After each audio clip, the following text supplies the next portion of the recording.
Let me tell you what Reservoir Dogs is about.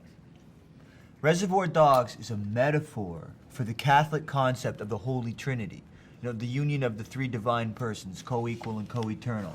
Father, Son, and the Holy Ghost. Reservoir Dogs is about a jewelry heist gone wrong, exploring the virtues of trust and honor in the midst of criminality, and the betrayal of those same virtues under the guise of law and order. Whoa. Time out. Okay, tell that fucking bullshit to the tourists. Reservoir Dogs is not about an undercover cop who meets a nice crook. Is Tim Roth American? No, he's English. It's funny, he doesn't sound English. That's because he's acting. You're like making me lose my train of thought here. I was saying something. What was it? Reservoir Dogs is a metaphor for Christianity. The Holy Trinity. Right, okay. Father, Son, and the Holy Ghost.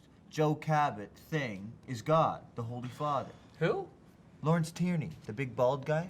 Didn't he play Dillinger? Republic Pictures, 1945, directed by Max Nozick. Tierney, a relative newcomer to the big screen, played the title role with legendary character actor Elijah Cook co-starring. Didn't he play Kirk's lawyer in that Star Trek episode where the guy tries to fake his death to ruin Kirk's career because he fucked his daughter? Giving her the captain's log. The episode was called Court Martial, and Kirk was not fucking the guy's daughter. He was fucking the prosecutor in the red miniskirts. Okay. Did you know that in 79 episodes, Captain Kirk got laid 27 times? That means that in one in every 2.926 planets, Kirk's getting some space boom. That's Kirk. You're like making me Yeah, lose okay. my train of thought here.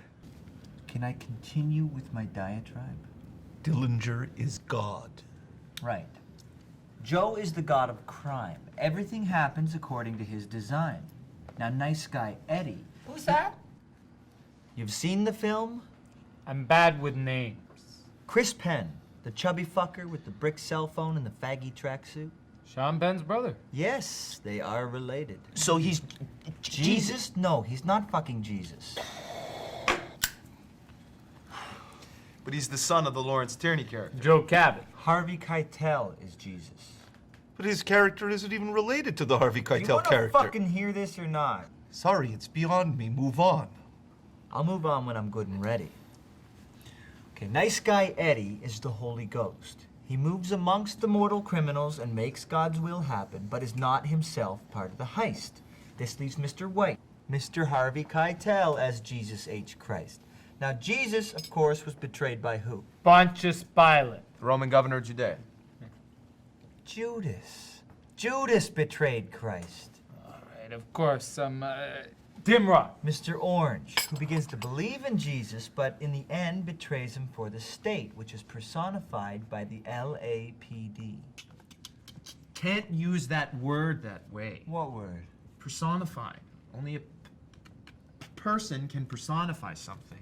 The LAPD is not a person. Blow me. How many times does Picard get laid? 277 episodes, 3 times. 3 times. I mean, what a loser. I like, wasn't done. Your shit doesn't even make sense. Where does Mr. Blonde fit into this theory? Michael Madsen, he's the personification of Satan, the devil, Beelzebub, Lucifer, the fallen angel, the prince of fucking darkness. You've heard of him? A sadist who derives pleasure from torture. What about Mr. Pink? I don't know. St. Paul, the surviving disciple who lives to tell the tale. But doesn't he get caught? When? After the three-way shootouts.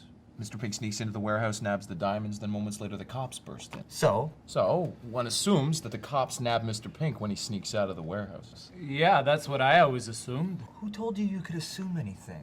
Look, it doesn't fucking matter, okay? What's important is the film shows the ultimate destructive nature of Catholic thinking.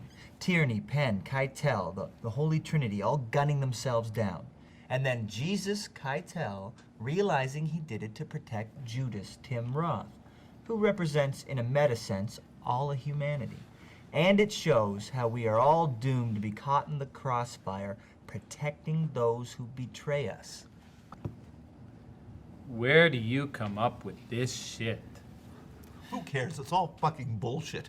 Everybody knows that it's a ripoff of the Hong Kong film City on Fire. Golden Harvest Pictures 1987, directed by Ringo Lam, starring Chow Yun Fat. Somehow I doubt that a Hong Kong filmmaker would be concerned with Catholicism. What? Have you ever seen John Woo's The Killer? Holy fuck! The whole film is about Catholic guilt. Well, that's a whole other bowl of rice. Yeah. Thank you. Have you ever wondered what's in the briefcase in Pulp Fiction? Oh no, but I have a feeling you're gonna tell us. It's the soul of Marcellus Wallace. Who? Ving Rhames. First shot of Marcellus Wallace is the back of his head, and there's a band-aid. So? So? That's where the devil takes your soul, numbnuts. Base of the skull. It's money! Oh, if it's money, then why does it glow every time someone opens the case? He's got you there. He's got nothing.